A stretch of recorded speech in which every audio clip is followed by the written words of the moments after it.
Entonces, como les mencionaba, habíamos,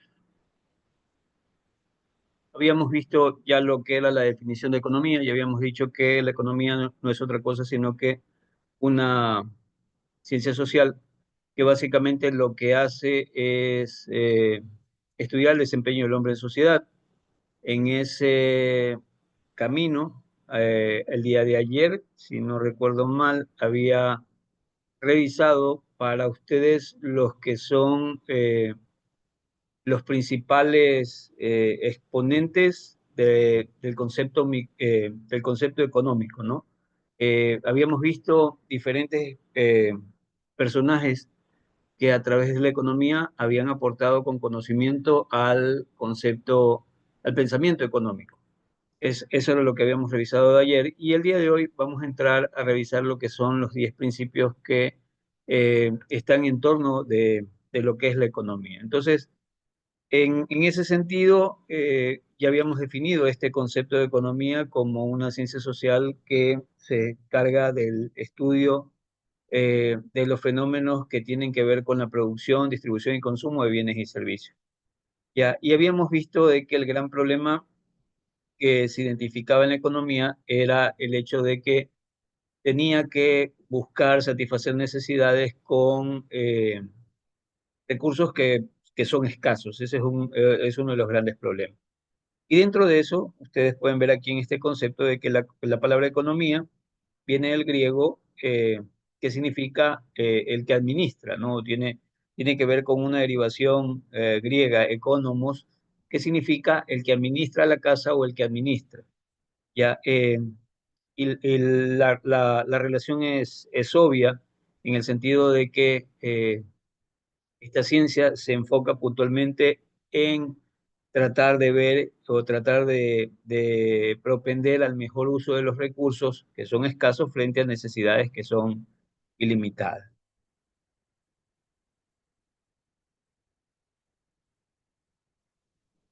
Eh, Dentro de esto, nosotros podemos ver que eh, dentro de expresiones económicas más elementales de la sociedad, como los hogares, generalmente se hacen muchas preguntas, ¿no? Dentro del hogar tenemos que definir quién es el que puntualmente va a trabajar. En el caso de sus familias, lo más seguro es que mientras ustedes estudian, lo más seguro es que papá y mamá están trabajando. ¿Quiénes y cuántos? Por ejemplo, también las empresas se cuestionan, ¿no? ¿Qué cosas deben de producir, sean estos bienes o servicios, y qué tipo de bienes o servicios las empresas van a producir? Y justamente cuántos de esos bienes y servicios van a ser producidos.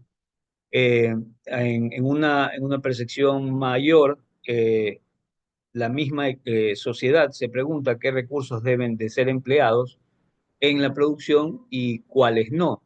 Por ejemplo, sucede a veces de que hay ciertos recursos que son limitados y algunos deciden utilizarlos mientras que otros deciden conservarlos. Por ejemplo, lo que ocurre con el Yasuní TT. En su momento, a través de la consulta popular, se nos preguntó al pueblo qué es lo que deberíamos hacer con el petróleo que está en el Yasuní TT, uno de los campos de producción petrolera del país.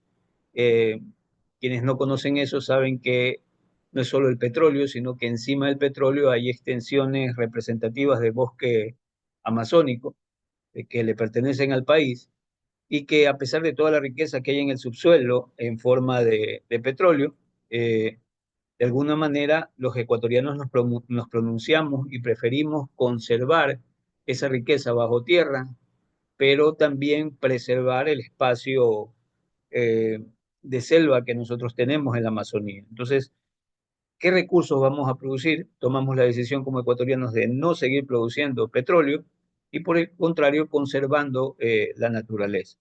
¿Y a qué precio deben ser vendidos dichos bienes? ¿No? Eso también es otra decisión que generalmente se toman o se preguntan los diferentes agentes de la economía. ¿Qué precio tiene que ser vendido un bien? Y ese precio del bien generalmente va a depender, como ustedes ya lo saben, de qué tan escaso sea y cuánto tiempo generalmente le hayamos dedicado a su producción. Em,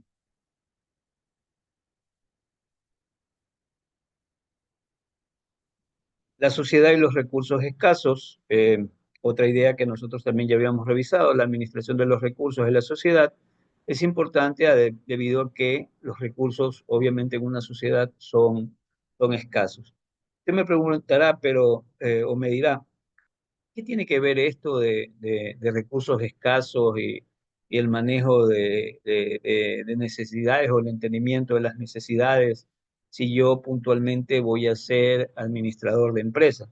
Recuerde que en cierta medida la economía está muy relacionada con la administración de empresas. Eh, Básicamente el administrador, el mejor administrador, es aquel que justamente tiene la habilidad de poder manejar los recursos que siempre en una empresa no van a ser en la cantidad que uno desearía como administrador, sino que esos recursos generalmente van a ser limitados y escasos. Y en función de la mejor utilización de esos recursos es que a nosotros nos van a rankear como buenos o malos administradores. Entonces, esta ciencia económica se relaciona mucho con el quehacer de nosotros como administradores de empresas. Economía, entonces, es el estudio de cómo la sociedad administra sus escasos recursos. Eso ya sería redundar, ya lo hemos visto también. Pero los economistas también estudian otras cosas, como por ejemplo cómo la gente toma decisiones. Inclusive, actualmente existe algo que se denomina la economía conductual. Generalmente a nosotros los economistas nos formaban con un pensamiento teórico eh, muy rígido, en el sentido de que nos enseñaban que nosotros como consumidores somos tomadores de decisiones, generalmente tomamos las mejores decisiones, podemos procesar toda la información que existe en el mercado y Mira, justamente, Novoa, tiene su micrófono abierto, ¿puede cerrarlo, por favor? Gracias. Entonces les decía que, disculpe, tranquila, lo que les decía era que eh, a la economía también, por ejemplo, le interesa cómo la gente toma decisiones, ¿no? Y es tanto así el interés de cómo las personas toman decisiones que hay una rama de la economía que actualmente se denomina la economía conductual. Y les decía que generalmente los economistas nos formaban con supuestos muy arraigados de pensar de que nosotros como agentes económicos somos tomadores de las mejores decisiones.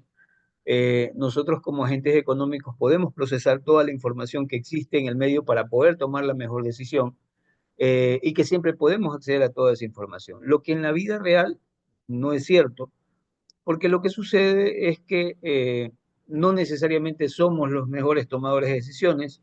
Se ha visto que frente a las mejores decisiones, usted podrá tener al frente las mejores decisiones, pero termina a veces inclinándose por aquellas decisiones que no necesariamente son las mejores. ¿Ya? Y eso se debe a diferentes factores que uno de ellos ya lo voy a comentar, pero aparte de eso, no necesariamente tiene acceso a toda la información y su capacidad mental, no estoy diciendo que no tenga la capacidad de procesar, sino que es tanta la información que hay a veces con relación a un tema que es imposible que un sujeto tome y procese toda esa información al mismo tiempo para una toma de decisiones. Entonces, los seres humanos nos comportamos diferentes y esto lo entendió la economía conductual. Y esta economía conductual básicamente lo que termina entendiendo es que nosotros como sujetos a veces tomamos decisiones incidido por nuestras emociones, ¿no? Entonces, decisiones como por ejemplo, cuando usted va a un comisariato y va con hambre, generalmente lo que sucede, o sea, esa es la peor decisión que usted puede tomar, ir a comprar al comisariato con hambre. Porque al tener hambre, básicamente lo que usted va a querer comprar se va a ver incidentado por el hecho de este deseo de querer satisfacer su hambre, ¿no? Y la demanda de productos se ha visto en los consumidores que generalmente es mayor comparado con una persona que pueda ir con el estómago lleno a realizar las mismas compras. Estas cosas también suceden, por ejemplo, los sentimientos, ¿no? Cuando uno está molesto, las decisiones que toma a veces no son las correctas, no son las adecuadas.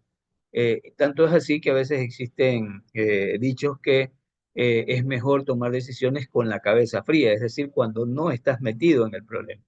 Entonces, los economistas también nos interesa poder entender cómo la gente común, la gente de a pie, los consumidores pueden tomar decisiones. ¿Y por qué nos interesa? Porque justamente dependiendo de esas decisiones es que los sujetos van a tener un comportamiento de demanda con relación a los bienes y servicios que existen en la economía. Y recordarán que esos bienes y servicios son elaborados en función de los recursos que existen en esa misma economía.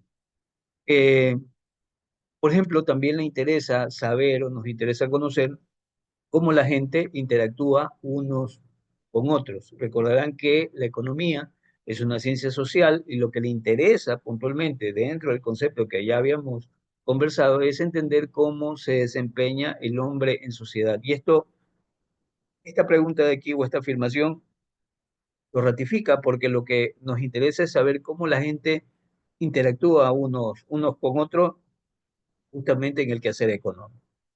Eh, a la economía también le interesan las fuerzas y tendencias que afectan a la economía como un todo, tratar de entender cómo grandes fuerzas pueden influir en el desempeño económico, no solo de un agente económico, no solo de una empresa, no solo del Estado, sino inclusive de toda de una nación. Eh, ¿Qué más tenemos?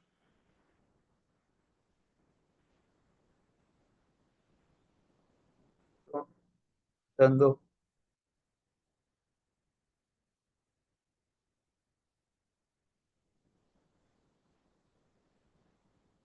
ya. Entonces, dentro de eso tenemos estos 10 principios de la economía, cómo la gente toma decisiones.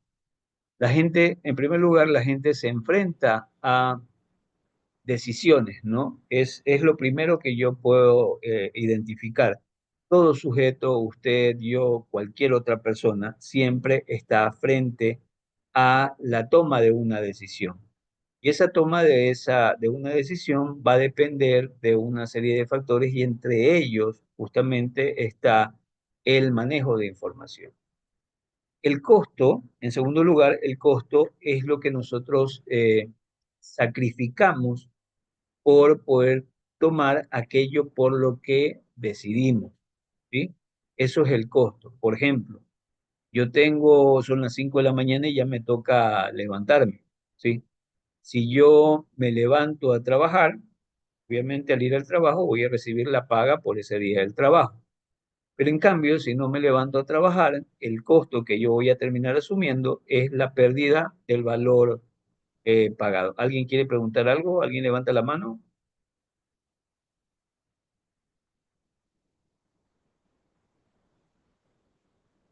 Ya. Entonces, el costo es algo que sacrificamos por tenerlo.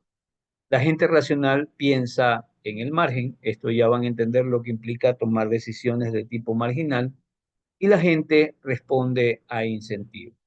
Entonces, ¿cómo toma la gente decisiones? Nuevamente, la gente se enfrenta a decisiones día a día, van a tener que elegir entre una u otra cosa.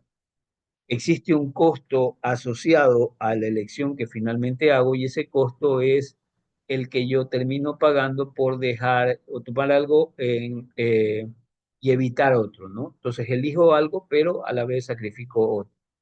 La gente racional piensa en función del margen, ¿sí? Hace razonamientos de algo que se conoce como decisiones marginales. Y la gente responde justamente a diferentes incentivos que se pueden presentar en el mercado. Vamos a tratar de avanzar para poder comprender mejor esto.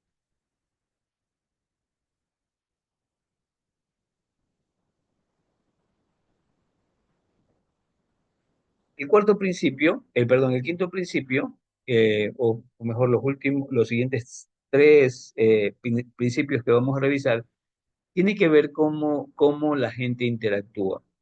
El intercambio puede hacer que todos estén mejor.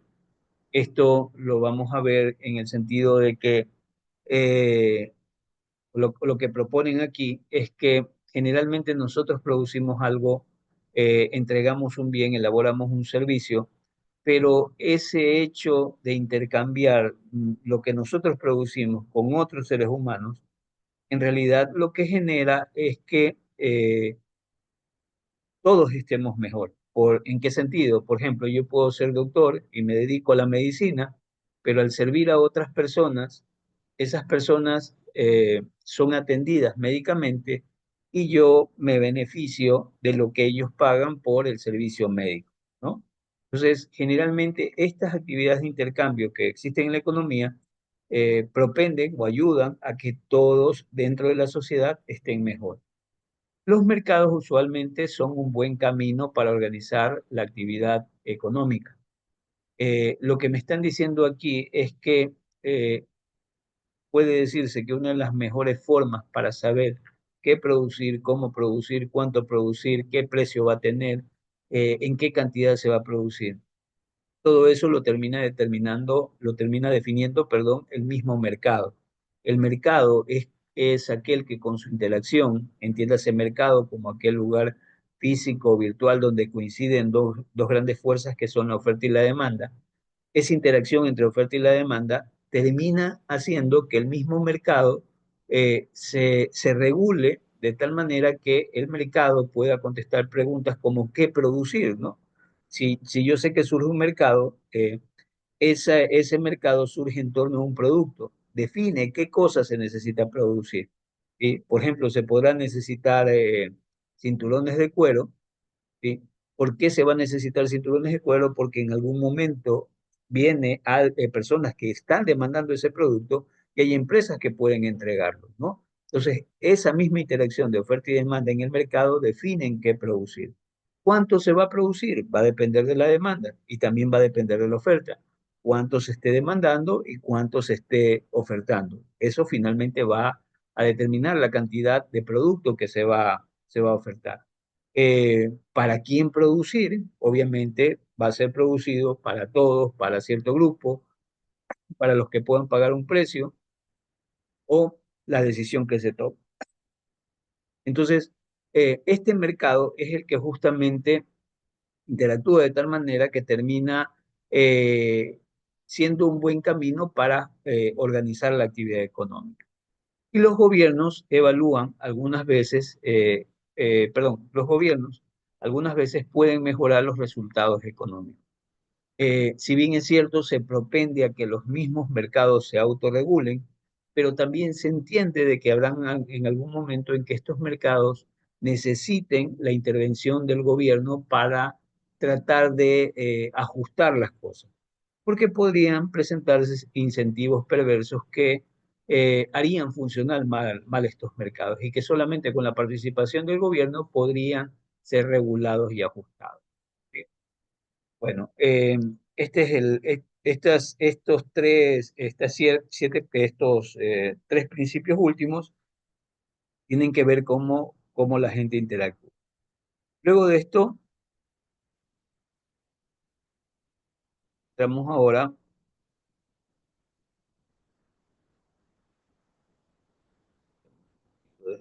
aquí, bueno, ahora vamos cómo la economía trabaja como un todo, ¿no? Entonces, aquí aparecen otros principios,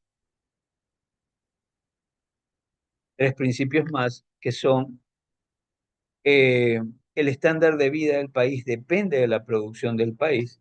Estamos viendo cómo la economía trabaja como un todo. Entonces, el estándar de vida, es decir, el nivel de vida eh, de una economía, de un país, va a depender de la producción de ese país. Si ese país produce, es altamente productivo, genera gran cantidad de riqueza, lo más seguro es que el nivel de vida de sus ciudadanos va a ser alto. Pero por el contrario, si ese país tiene baja producción, por ende, baja generación de riqueza, lo que va a suceder es que ese país tenga estándares de vida bajos. ¿Sí? Los precios, ese es el octavo principio. El noveno principio, los precios suben cuando el gobierno imprime mucho dinero. Aquí hay una relación, están planteando una relación entre el nivel de dinero que existe en una economía y los niveles de precio. Y la relación es sencilla de comprender. El dinero es como una mercancía. Si esa mercancía escasea, ¿sí? La gente lo quiere más. Y si esa mercancía abunda, no es que la gente va a dejar de quererlo, sino que obviamente la gente va a percibirla como que vale menos. Ahora, eh, cuando se imprime mucho dinero en una economía, eh, eso quizás no aquí en el Ecuador, porque nosotros, ustedes saben que nosotros tenemos una moneda que no nos pertenece. La moneda que circula a nivel nacional, que es el dólar, le pertenece a Estados Unidos, pero no es nuestra propia moneda. Entonces, al no ser nuestra moneda, nosotros no tenemos un banco central que imprima esa moneda. Si tuviéramos moneda propia, tendríamos un banco central que se dedicara a la impresión de esa moneda. Anteriormente sí lo teníamos, y cuando lo teníamos, podía suceder que el Estado necesitaba dinero y el Estado imprimía dinero y ese dinero lo inyectaba en la economía. Esas emisiones de dinero simplemente lo que van a hacer es que los precios suban. ¿Por qué? Porque lo que va a suceder es que la gente va a recibir ese dinero y la gente al tener dinero lo que va a hacer es que va a demandar cosas. Y ustedes saben, por lógica, que al demandar más de un producto, generalmente lo que ocurre es que el precio de ese producto sube. Por eso es que aquí precisan, o el principio 9 hace referencia a que los precios suben cuando el gobierno imprime mucho dinero y obviamente ese dinero está en circulación.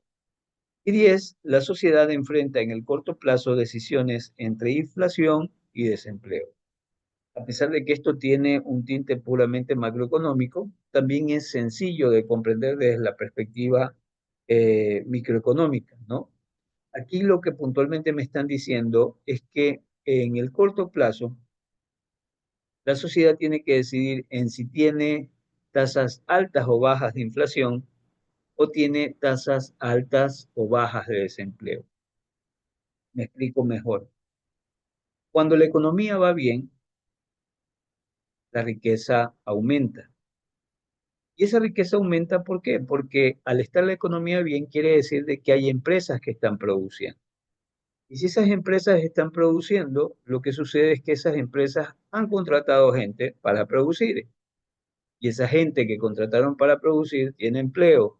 Y si tiene empleo, reciben una paga. En resumen, cuando la economía va bien, la gente tiene trabajo. Y si tienen trabajo, tienen dinero. Y si tienen dinero, ¿qué es lo que va a hacer la gente con dinero? Comenzar a consumir. ¿Sí? Entonces aquí se presenta una disyuntiva. ¿Sí? ¿Cuál va a ser esta disyuntiva? Tener eh, bajas tasas de desempleo, es decir, que la gente esté trabajando, pero ahí se presenta un problema porque al tener la gente bajo nivel de desempleo, es decir, todos tenemos trabajo, o gran mayoría tenemos trabajo, tenemos también dinero y al tener dinero nosotros consumimos. Y eso hace que aumenten los niveles de inflación, o en otras palabras, los precios de los productos suben. ¿Por qué? Porque tenemos dinero y comenzamos a consumir. Pero en sentido contrario, cuando la economía le va mal, lo que sucede es que las empresas cierran y si cierran las empresas, despiden gente y si despiden gente, la gente no tiene dinero. Entonces, ahí aumentan las tasas de desempleo, pero ¿qué es lo que sucede? Que la gente al no tener dinero simplemente no demandan productos. ¿Sí? Y al tener altas tasas de desempleo, es decir, gente desempleada, lo que sucede es que los niveles de precio, debido a que no hay dinero para comprar, comienzan a bajar. ¿Ya? Entonces, existe esa disyuntiva de tener altos niveles de desempleo, pero bajas tasas de interés. Finalmente, quien maneja un Estado es el que termina decidiendo qué tipo de combinación debe tener al enfrentar el corto plazo. O niveles altos de desempleo con baja tasa de inflación o niveles bajos de desempleo con altas tasas de inflación. ¿Qué sería lo mejor? En realidad va a depender del análisis que se haga. Yo por lo menos en lo personal preferiría tener bajas tasas de desempleo con niveles altos de inflación. porque eso puntualmente implicaría que a pesar de que eh, no hay desempleo y a pesar de que el precio de los productos está aumentando, pero la gente tiene dinero para poderlo consumir. Estos son los 10 principios, pero vamos a entrar ahora ya a tratar de revisarlos un poquito más detallados, ¿no? Entonces, la gente se enfrenta a decisiones. ¿A qué me refiero con esto? Está lento el internet.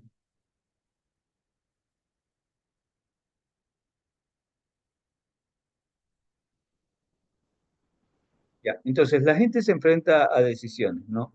Todos los días nosotros nos enfrentamos a una decisión, a elecciones en realidad, ¿sí?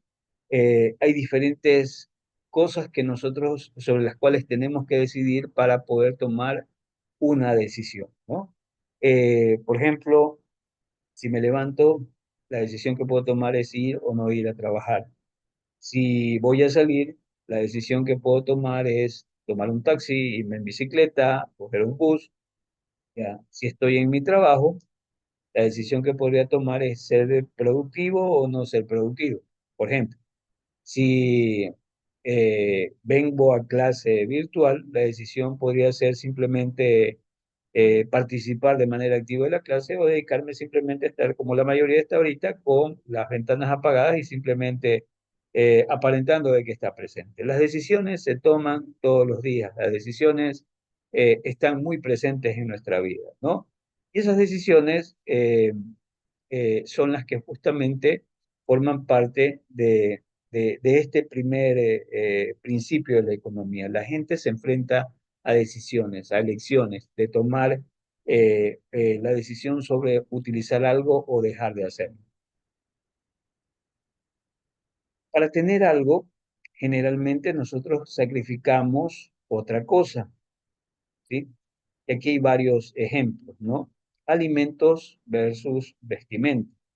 Podría suceder, y eso nos pasa a nosotros los padres, que a veces nosotros priorizamos la alimentación frente a la vestimenta de nuestra familia. Usted le pregunta a la gran mayoría de padres, generalmente los padres prefieren asegurar que su familia coma a que de repente esté bien vestida. Otra forma de elegir podría ser la disyuntiva que podría haber entre el tiempo de ocio y tiempo de trabajo, ¿no? Por ejemplo, podría tomar decisiones si de las 10 horas que duermo en un día o de las 8 horas que duermo en un día, dos de esas horas la destino para poder hacer ejercicio. Pero eso va a implicar de que esas 2 horas que destino para trabajar son 2 horas que pierdo para dormir. Tomo una decisión, hago una elección. Otro ejemplo puede ser la eficiencia versus la equidad. Ser eficiente en el manejo de recursos o si no, simplemente ser equitativo en el manejo. Tomar decisiones implica enfrentar un objetivo contra otro. Eficiencia versus equidad. Eficiencia significa obtener lo máximo que se pueda con los recursos que son escasos. Equidad implica que los beneficios de los recursos sean distribuidos de manera justa entre los miembros de la sociedad. El segundo principio, ya vimos el primer principio que tiene que ver con la toma de decisiones. Este segundo principio tiene que ver ahora con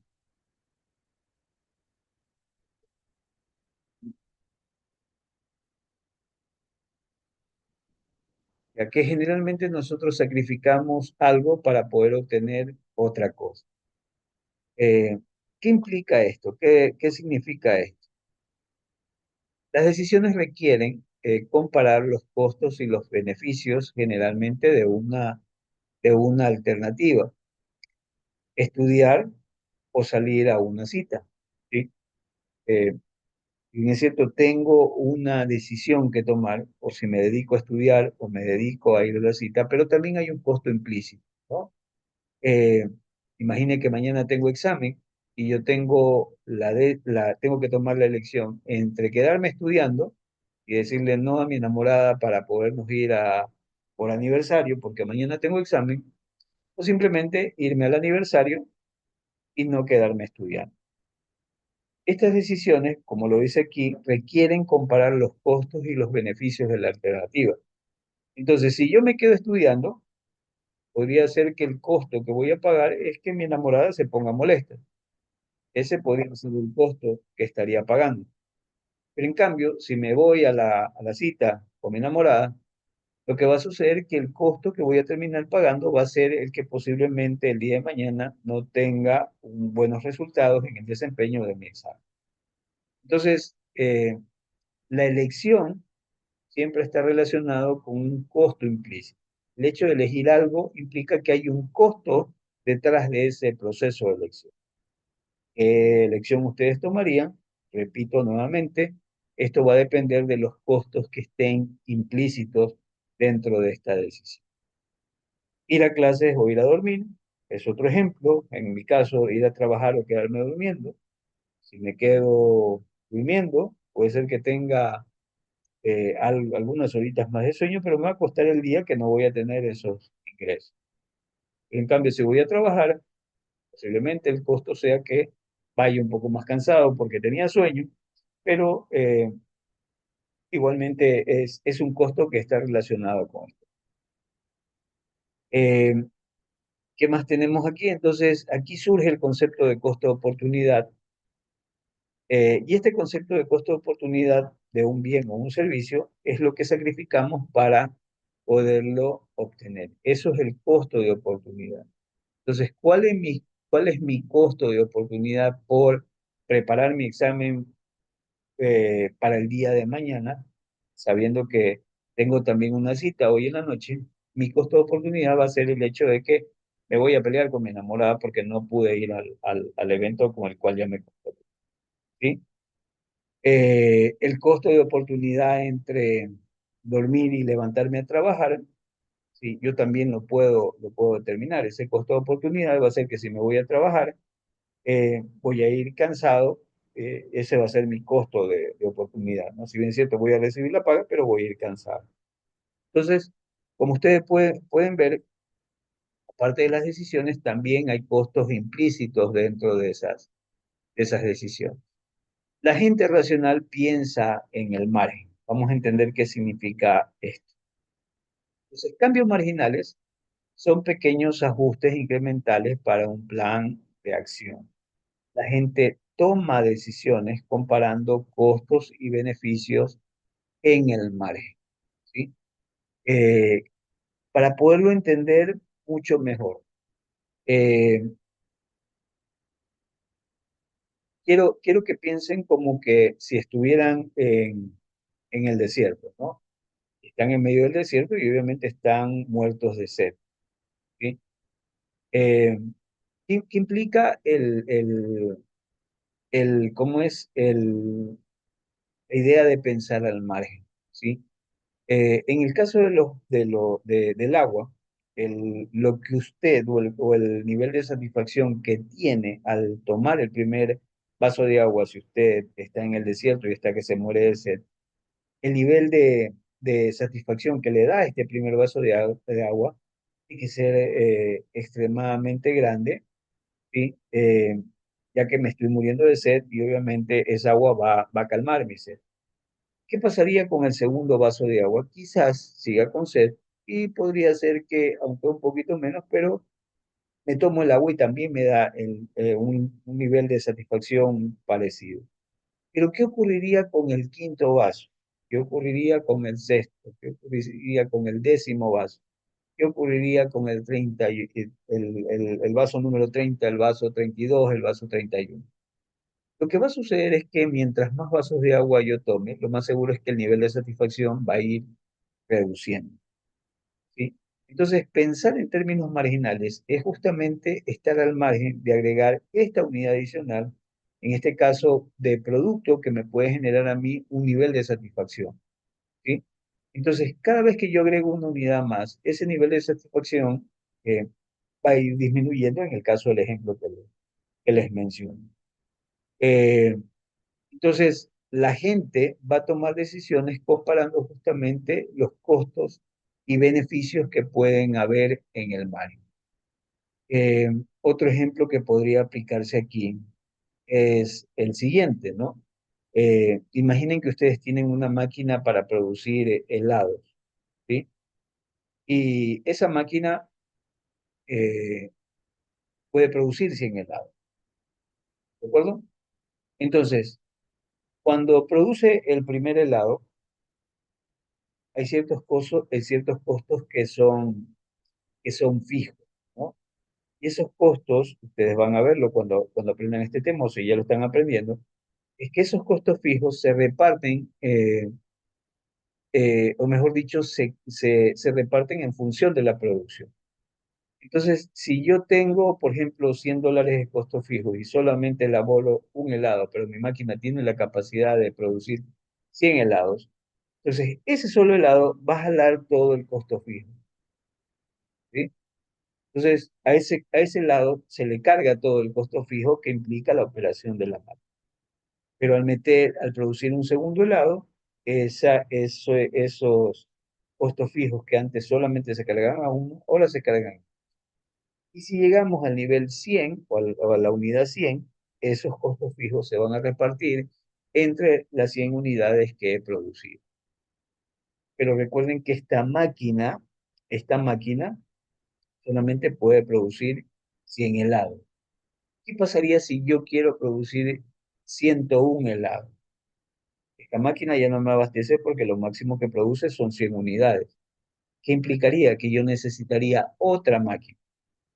Y esa máquina implicaría también de que tiene que cubrir costos fijos de producción, ¿no? Entonces, los 100 helados primeros cubren el costo de producción de esta máquina, se reparten, mejor dicho, en el costo de producción de esta máquina, pero el helado 101 implica que yo tengo que montar una máquina nueva y nuevamente aparecen estos costos que ya no se distribuyen solamente sobre ese helado adicional, sino que se distribuyen sobre los 101 helados. Lo que quiero decir aquí es que nosotros podemos ver que también con relación a los costos se pueden manejar estos términos marginales. Generalmente usted como empresario va a tratar de producir, usted va a tratar de generar producción cuando el costo de producir una unidad adicional sea el más bajo posible, ¿sí? En ese momento es cuando a usted le va a interesar producir. ¿Tiene sentido? Sí, porque si usted tiene costos, usted sabe que al producir una unidad se genera un cierto costo para esa unidad, pero a medida que produce más, los costos van bajando, pero llegará en un momento, como el ejemplo que le ponía en las dos máquinas, que al aumentar la capacidad productiva, los costos vuelven a subir.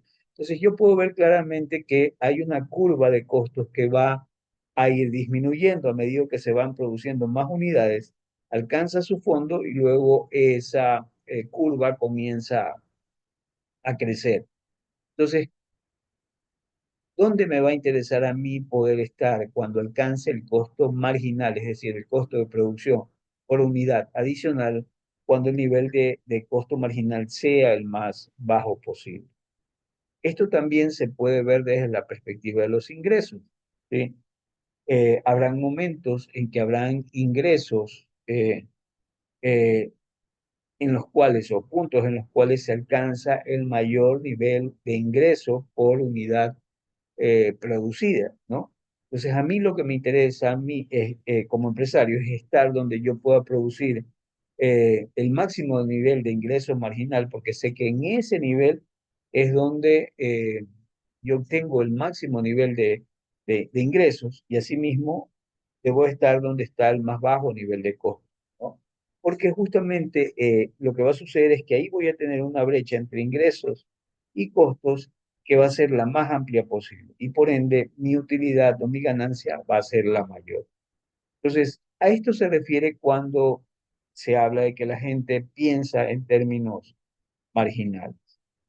En relación al principio 4 hacía referencia a que la gente responde a incentivos, los cambios marginales en los costos o los beneficios motivan a la gente a responder.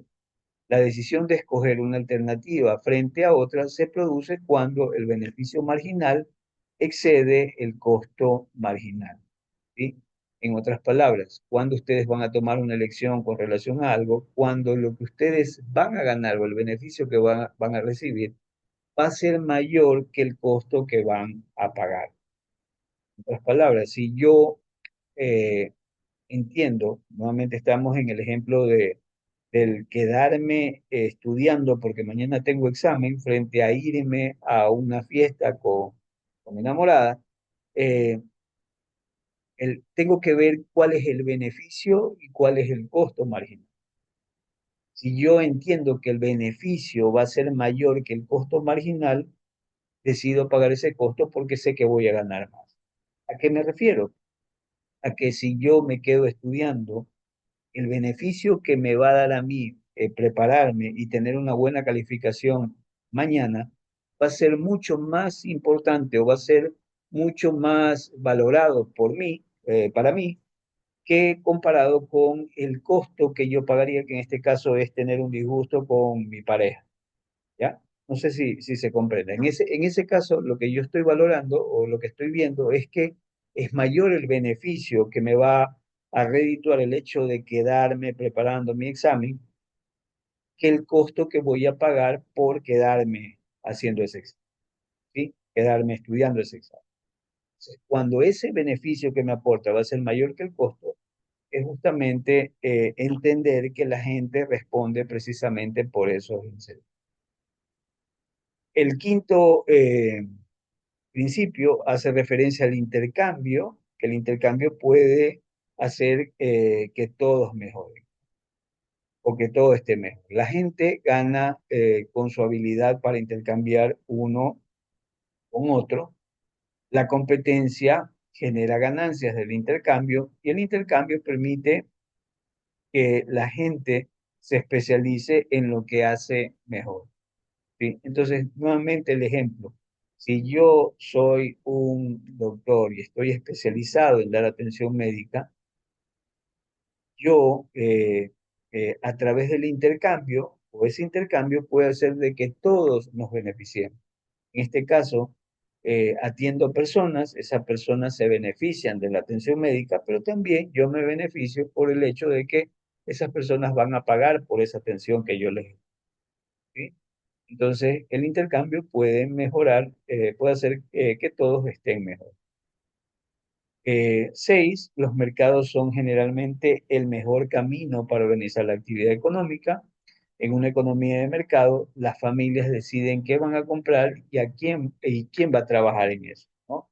Y las empresas deciden quién va a ser contratado y qué producir. Nuevamente, los llevo a pensar aquí en que lo que se entiende aquí es que básicamente esa misma regulación propia del mercado es la que termina decidiendo quién va a producir, cuánto va a producir, cómo va a producir. ¿Sí? Es lo que trata de transmitir este sexto principio económico. Adam Smith observó que las familias y las empresas interactuaban en los mercados como si fueran guiadas por una mano invisible. Eh, Ese es un pensamiento de Adam. Eh, Siete, los gobiernos pueden en algunos casos mejorar los resultados del mercado. Cuando los mercados fallan, el gobierno puede intervenir para promover la eficiencia y la equidad. ¿Sí? ¿A qué se refiere esto con que los mercados fallen? Eh, no necesariamente todos los mercados pueden funcionar de manera perfecta. O mejor, podría suceder de repente que eh, una empresa encuentra la cura para el cáncer, ¿ya? Y esa empresa, obviamente, al entregar su producto, ser el único que tiene ese producto, lo comienza a entregar y va a haber una demanda extrema por ese producto. Pero ¿qué va a suceder? Debido a que es un producto único, que solamente ellos lo tienen, más seguro que su precio va a ser alto. ¿Sí? Entonces, como el precio es alto, no toda la sociedad va a poder acceder a ese producto. Pero ¿qué es lo que sucede ahí? De que si bien es cierto, la empresa tiene derecho a vender y a cobrar por el producto que que ha desarrollado para recuperar todo lo que ha invertido en su desarrollo, aquí hay un problema, que el costo del producto, o el precio del producto, perdón, más que el costo, el precio del producto podría ser solamente asequible para un grupo de la población, aquellos que puedan pagar por ese producto. Pero ¿qué sucede con el resto, con aquellos que no tengan la capacidad para pagar tanto por ese producto? ¿Qué va a suceder ahí? Simplemente lo que va a suceder es que ellos van a comenzar a quedar marginados. ¿Qué pasaría si esa empresa no tiene durante algunos años competencia? Es la única que todavía sigue teniendo la receta para poder producir esa cura para el cáncer. Lo más seguro es que con el paso de los años el precio va a ir aumentando. E inclusive aquellos que tenían en algún momento para poder comprar, ahora debido al aumento del precio, no lo van a poder comprar. Y el número de demandantes se va a reducir aún más, solamente aquellos que puedan realmente pagar. Ustedes pueden ver ahí que se presenta un incentivo perverso para que esta empresa entregue su producto y solamente puedan comprarlo un grupo de la población. Entonces, el mercado puede ser regulado ahí con la participación del Estado. El Estado puede entrar a regular el precio o a regular las condiciones en las cuales se está dando el servicio. Entonces, el Estado podría decir, muy bien, tú puedes elevar el precio, pero solo hasta este límite. ¿Sí? Y podría poner ciertas condiciones. Bueno, de tus utilidades, de tus ganancias, tú vas a tributar al Estado, pero si entregas cierta cantidad de producción a personas con niveles de pobreza que también sufran de la enfermedad, eso puede ser eh, reducido de tus impuestos que tienes que pagar. Entonces, nosotros podemos ver que no necesariamente los mercados siempre funcionan de manera perfecta, sino que en algún momento, cuando ocurren imperfecciones, el Estado puede entrar a, a regular estas situaciones dentro del mercado. Entonces, los gobiernos pueden, en algunos casos, mejorar los resultados del mercado. Eh, Luego vamos ya las fallas de mercado ocurren cuando el mercado falla en asignar los recursos de manera eficiente. Las fallas de mercado pueden ser causadas por externalidad, es decir, por el impacto de una acción de una empresa o de una empresa genera en el bienestar de otros. Las fallas de mercado también pueden ser causadas por el poder de mercado. Esto se refiere a la capacidad de una persona o una empresa en influenciar los precios del mercado. Y el 8, que hace referencia a el estándar de vida que depende de ese estándar de vida de la producción de un país. Entonces, este principio es fácil de comprender. En cristiano, lo que se entiende es que el nivel de riqueza que va a tener el ciudadano de un país va a depender de qué tan rico sea su país, qué tanta riqueza genere su país. El estándar de vida se puede medir por diferentes maneras, comparando los ingresos personales, ¿sí? Y comparando el valor de mercado de la producción de un país, ¿no? Entonces, ¿cómo yo puedo medir el estándar de vida, por ejemplo, de los ecuatorianos? A través del nivel de ingresos personales. Esto se concibe en macroeconomía como el Producto Interno Bruto per cápita o el Producto Interno Bruto por cada habitante. Para entenderlo mejor, el Producto Interno Bruto, por ejemplo, de un ecuatoriano está alrededor de 6.000, 7.000 dólares. Pero si usted va, por ejemplo, a ver el Producto Interno Bruto per cápita de los norteamericanos, ellos tienen niveles de producción per cápita que está entre 200.000 y 300.000 al año. Pues se imaginan, de 7.000 que tenemos como per cápita anual nosotros frente a 200.000 o 300.000 que tienen al año ellos. Es claro entender quiénes tienen un mejor nivel de vida, ¿sí? Por la misma riqueza que generan.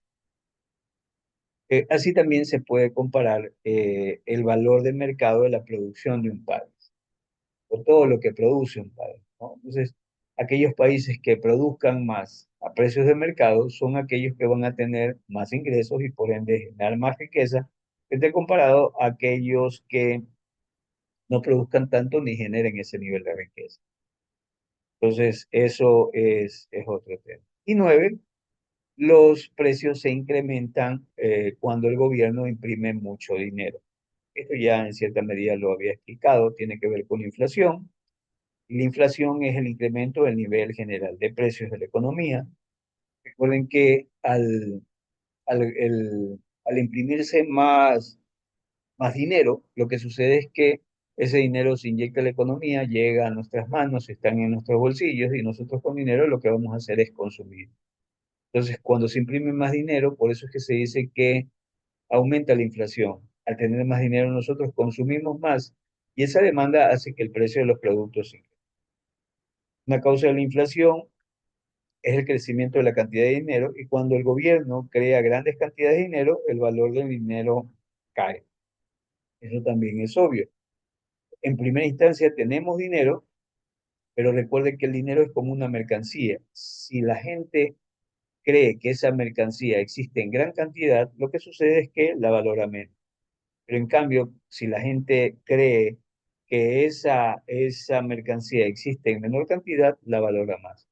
El dinero es como una mercancía. Si hay mucho, se desvalora, se desvaloriza, o si hay poco, obviamente se aprecia, ¿no?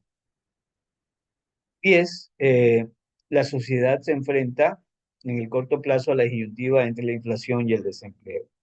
Que ya hace un momento también les explicaba, esto en economía se conoce como la curva de Phillips. Esta curva lo que hace es relacionar justamente la inflación y el desempleo. Nuevamente explico esta situación. Cuando las cosas van bien en la economía está creciendo. ¿Por qué? Porque las empresas están produciendo y si las empresas producen, esas empresas tienen dinero que pagan a su gente. Esa gente o esos empleados tienen dinero y con ese dinero lo que hacen es consumir más. Es decir, que cuando hay menores tasas de desempleo, porque la gente está trabajando, lo que va a suceder es que la gente tiene dinero y va a consumir y eso hace que las tasas de inflación aumenten o el precio de los productos suba. En situación contraria, perdón, eh, lo que sucedería es que si la economía le va mal, las empresas cierran, si cierran, despiden gente y si despiden gente, la gente no tiene dinero para poder consumir. A mayores tasas de desempleo, lo que va a suceder es que la gente no tiene dinero, no consume y por ende los precios de los productos disminuyen, ¿sí? Entonces, a mayores tasas de desempleo existen menores tasas de inflación. Esta es la disyuntiva que existe entre, al momento de decidir entre inflación y desempleo. Es una disyuntiva puntualmente del corto plazo porque finalmente en el largo plazo todo termina. Bueno, esto ha sido lo que he querido compartir con ustedes. En todo caso, este video también va a ser subido a la plataforma. Les pido revisen el material porque puede suceder que también les envíe algún trabajo que tengan que realizar o los convoque para una lección con relación a lo que hemos avanzado. Bueno, era lo que quería comentar con ustedes. En todo caso, les agradezco por estar presente en clase. Si tienen alguna inquietud, alguna duda, me gustaría poderla solventar. Eh, si alguien tiene alguna inquietud. De lo contrario, nos quedaríamos hasta aquí con el material trabajo.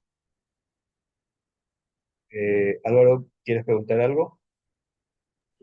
Sí, docente, buenas noches. Una consulta, lo que pasa es que estuve buscando las clases grabadas, especialmente la del día de ayer, ya que no puedes decir, pero no la encuentro en qué sección la habrá subido. La de ayer todavía no la subo.